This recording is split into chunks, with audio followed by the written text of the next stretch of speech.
Matag December 8 ginasaulog kining gitawag og Immaculate Conception or Immaculada, no? So nini nga video atong tapikon kining gitawag nila og Immaculate Conception. Biblical ba kining Immaculate Conception? Okay? So naa ta mga tukion nga bersikulo karon nga ato ang i-discuss mahitungod sa gitawag nila Immaculate Conception. So unsa man gyud ning Immaculate Conception? Ang meaning sa immaculate sa Merriam-Webster nagkahulugan kini og sinless, no error, no fault. So wala siya sala, hinlo siya, balaan siya. Okay. So karon biblical ba kini nga claim?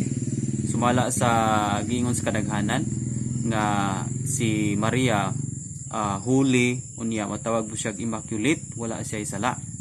Okay? Mao ba kini ang gisulti sa Biblia? So naatay tukion karon nga bersikulo sa Bible.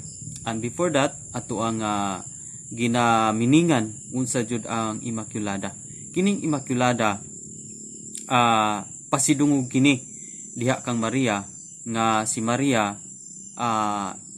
luwas siya ug wala siya sala, hinlo siya ug gitawag siya og holy, no? Sumala sa claim sa kadaghanan. Okay, so atong tun-an karon kung tinuod ba nga si Maria Immaculada, wala siya sala.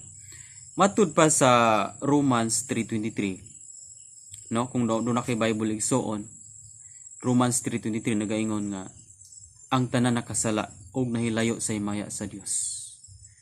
For all have sinned, matud pa sa English, for all have sinned and come short for the glory of God. Fall short or come short for the glory of God. So ang tanan nakasala og nahilayo sa himaya sa Dios. Okay? So dili mamakak ang Biblia igsoon nga pag-ingon niya nga ang tanan tawo nakasala. Okay? Si Maria wala ba siya appeal ini nga bersikulo? Exempted ba siya ani nga bersikulo nga pag-ingon nga for all have sinned, ang tanan nakasala. Okay, di ba? So kung imong tan-awon nga kining mao nga claim Immaculate Conception, no?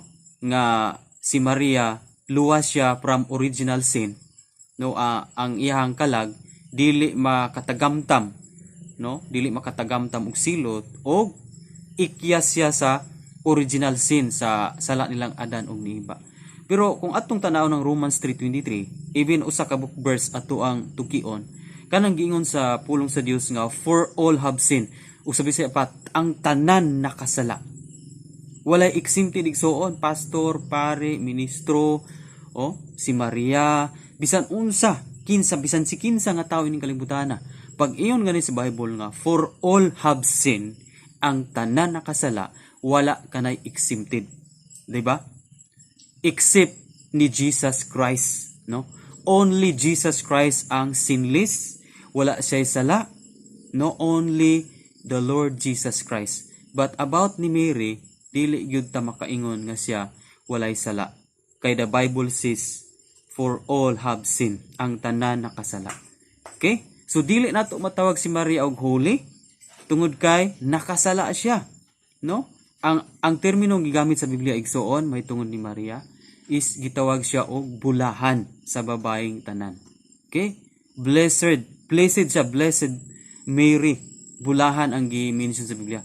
Wala siya gitawag og balaan. No, bulahan, lahi ra ng bulahan ug balaan. And then dili nato siya matawag o walay sala. No, nagkinahanglan siya manluluwas igsuon kay Romans 3:23, for all have sinned. So in Luke chapter 1 verse 47 to 48, nagayon diya nga ang awit ni Maria, matud pa niya ang awit ni Maria.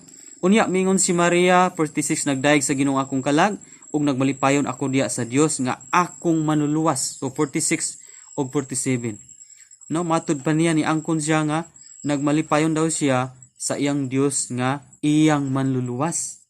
Okay. So kung sinless si Maria, wala siya sala, dili unta siya minsun dinhi og akong manluluwas. Nagkinahanglan pa day siya manluluwas nga uman say sala, di ba? So matawag kini og unbiblical ang giklaim sa kadaghanan nga si Maria Conception, Maria Immaculada.